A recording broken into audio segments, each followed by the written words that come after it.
Apa pentingnya pergantian Kasat dan munculnya isu kepala BIN akan diganti jelang tahun pemilu? Sudah ada pengamat militer Anton Ali Abbas. Selamat petang, Mas Anton. Selamat petang, Mas Ibrahim. Baik, pemilihan Kasat Jenderal Agus Subianto di tengah tahun politik yang mulai memanas, mulai menghangat. Apa yang Anda baca? Apakah ini juga penting buat Jokowi dan pemilu itu sendiri? Sebenarnya ini sudah saya duga dari beberapa bulan lalu. Karena apa? Karena memang biasanya ketika pimpinan tinggi akan mendekati usia pensiun, maka mau tidak mau yang namanya dari institusi itu akan menyiapkan nama-nama yang kira-kira layak untuk nanti akan dipilih. Dari nama-nama yang ada tentu saja persyaratannya harus bintang 3. Dan kalau kita melihat track recordnya Jokowi itu selalu akan memilih orang-orang yang pada posisi strategis adalah yang pernah bekerja sama dia. Untuk di Angkatan Darat, setidaknya ada 3 bintang 3 yang pernah bekerja di lingkungan Jokowi.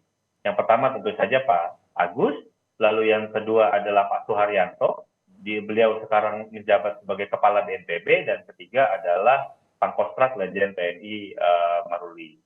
Dan kemudian dipilihnya adalah Pak Agus, bagi saya tentu tidak mengherankan, apalagi memang wacana untuk memperpanjang usia pensiun jauh ini kan mendapat reaksi yang negatif, dan walaupun juga sampai sekarang belum diputuskan oleh Mahkamah Konstitusi. Jadi itu yang pertama. Yang kedua tentu saja apa maknanya? Maknanya tentu saja bagi saya ini penting untuk regenerasi di tubuh TNI Angkatan Darat. Karena bagaimanapun juga regenerasi itu akan bergulir lebih maju, lebih cepat ketika pimpinan pucuknya itu berganti. Jadi Pak Dudung dari 88, kemudian berganti kepada Pak Agus dari Akmil 91, ya, dan usia pensiunnya masih sekitar 2 Tapi tahun. makna tadi pergantian yang dari 3 tadi, 3 bintang 3 yang dipilih Pak Agus, apa maknanya ini, Mas Anton?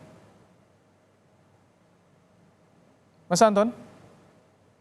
Jelas ini bagi saya semakin menguatkan bahwa Jokowi itu lebih ingin dikelilingi orang-orang kepercayaannya untuk pos-pos penting. Dan Kasat bagi saya ini pos penting, walaupun misalnya ini levelnya adalah membina satuan dan lain-lain, tapi yang namanya Kepala Staf TNI Angkatan Darat itu posisinya penting. Dan saya pikir, dan saya ini dugaan saya, ini adalah nama Pak Agus ini sangat mungkin, dalam kacamata saya, untuk nanti diajukan sebagai calon Panglima TNI pengganti Pak Yudo Margono yang akan pensiun pada 25 November bulan depan. Jadi ketika reses DPR. Dengan waktu sedekat itu Mas Anton, Panglima pensiun di akhir tahun bulan Desember, ini kandidat kuatnya Kasat yang sekarang? Ya, jadi sebenarnya pasal 13 Undang-Undang TNI itu menyebutkan yang layak dan memenuhi syarat untuk menjadi calon Panglima TNI adalah mereka yang pernah memegang posisi Kepala Staf TNI atau mereka yang sedang menjabat. Kalau kita bandingkan dari 3, gitu, jadi ada Pak Dudung, tentu saja walaupun dia pensiun, walaupun sudah selesai, dia sebenarnya masih layak. Kenapa? Karena pensiunnya masih bulan depan, ya, dan baru terefektif kan baru 1 Desember usia 58-nya.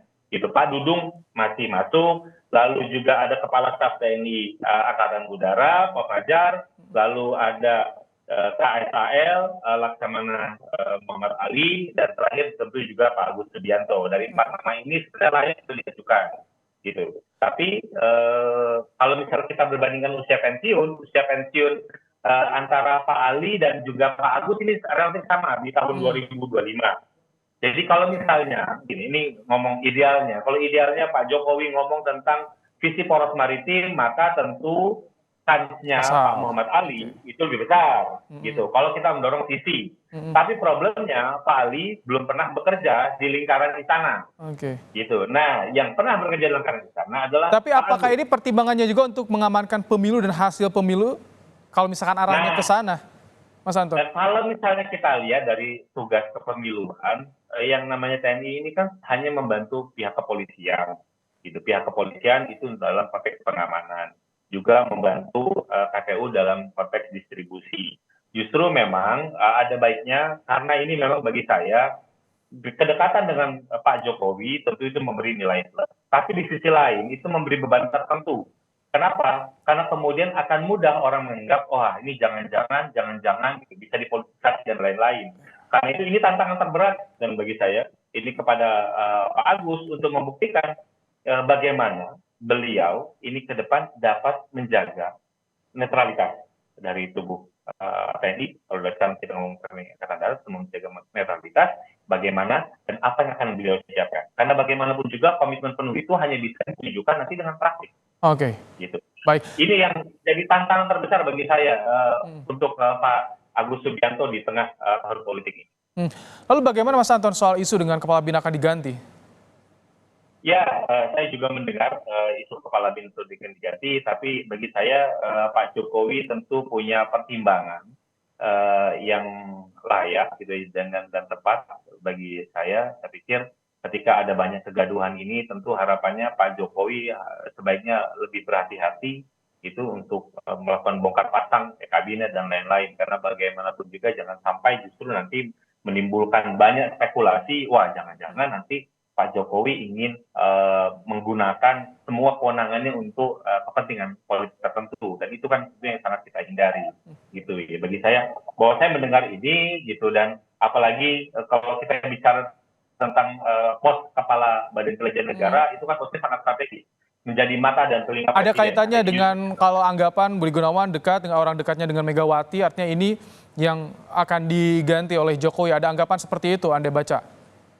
Ya, toh juga tapi Pak Jokowi kan juga orang PDIP gitu ya, dan sampai sekarang kan Jokowi belum pernah merasa mundur gitu ya dari PDIP, walaupun anak-anaknya gitu ya, Gibran sudah kemana, Kaisang sudah kemana gitu. Ini kan juga benar kalau misalnya Jokowi itu, apakah ini kemudian bisa diinterpretasikan bahwa Jokowi ingin all out perang lawan PDIP dan lain-lain gitu. Oke, gitu. Jadi kalau kami pengamat kan sebagai penonton ya, mungkin Pak Jokowi sudah punya napas panjang. Pertarungan politik itu kan tidak dalam 1-2 tahun, tapi kan kita akan bicara pasca dari pemilu, sudah siap belum Pak Jokowi dan lain-lain, sudah siap infrastrukturnya belum gitu. Jangan sampai hanya karena janji-janji manis politik nih, ngomong tentang janji politik kan paling sering untuk diabaikan gitu ya. Jadi ini yang perlu diingatkan untuk Pak Jokowi, harus berhati-hati. Kita lagi eskalasi keamanannya, ada eskalasi politiknya juga lumayan tinggi gitu, ketika Mahkamah Konstitusi melakukan ABC, apalagi kita punya hubungan, ada potensi yang sangat besar terhadap kualitas. Baik, kami tangkap. 2024 itu jangan sampai dipertaruhkan gitu, hanya untuk kepentingan keluarga. Mas Anton Ali Abbas, pengamat militer, terima kasih telah memberikan pandangannya dalam program Kompas Petang sore hari ini. Sehat selalu Mas.